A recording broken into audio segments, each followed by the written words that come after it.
আজকে আমি আপনাদের সঙ্গে আলোচনা করব সেন্সাস সম্পর্কিত এইচএলও অ্যাপের কোশ্চেন নাম্বার 16 নিয়ে, যেখানে বলা আছে number of married couple living in this household, অর্থাৎ আপনারা যে পরিবারে গেছেন সেই পরিবারে কতজন ম্যারিড কাপল আছে সেই সংখ্যাটা আপনাদের বসাতে হবে।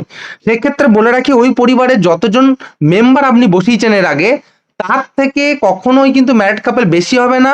ম্যাক্সিমাম যেটা হতে পারে তার থেকে এক কম। আবার বলছি যে ওই পরিবারের যে টোটাল মেম্বার সংখ্যা তার থেকে ম্যাক্সিমাম এক কম হতে পারে কিন্তু ওই পরিবারের ম্যারিড কাপল। এক্ষেত্রে একটা কথা বলে রাখি যে যদি দেখা গেল হাজব্যান্ড ওয়াইফ থাকা সত্ত্বেও তারা একই জায়গায় থাকে না, তারা সেপারেট থাকে, সেই ক্ষেত্রে কিন্তু ম্যারিড কাপল জিরো হবে। কিন্তু এক্ষেত্রে একটা কথা বলে রাখি যে যদি কোনো কাপেলের মধ্যে কোনো একজন স্পাউস হয়তো টেম্পোরারিভাবে বাইরে আছেন, সেক্ষেত্রে কিন্তু তাদেরকে ম্যারিড কাপল হিসেবে কনসিডার করতে হবে এবং সেই সংখ্যাটা কিন্তু এখানে লিখতে হবে। এক্ষেত্রে একটা বিষয় বলে রাখি যে যদি কোনো কাপেল লিভ ইন রিলেশনশিপে থাকে, সেই ক্ষেত্রেও কিন্তু তাদেরকে ম্যারিড কাপল হিসাবে কনসিডার করতে হবে।